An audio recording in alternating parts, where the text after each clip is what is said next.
Promocija otrimana u Dome kulturi i pešestveno bula pošvecena predstavljanju dzecinskej knjiški Mačka i puding avtorki Biljane Nikolić, jak i stripu Milenova Biblija Boba i Nancy Hitching.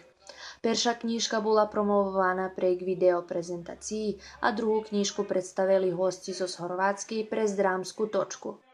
Popri toho publika mala nahodu čuť zabavnú i duchovnú muziku na rómskim i serbskim jaziku, ktorú vyvedol orkester Kocurskej evangelskej cerkvi, jak i hosti zo Horvatskej.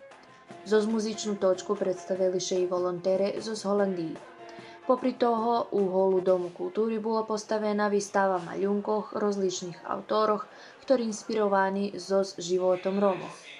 Projekt Rómska dekáda knižky porušaný na iniciatívu vecej grupoch, ktorí poviazaní so organizáciami i cerkvami širom Európy, so cílom opismeňovania i zväčšovania čísla čitáčov medzi Romami. Z tej nahody u projektu, ktorý popri Kocúra bude prezentovaný u vecej mesto u Srbiji, budú podzielení kolo 6.000 knižky. Svoje pakety knižkov publika prezentácií u Kocúre dostala na východu zo saly.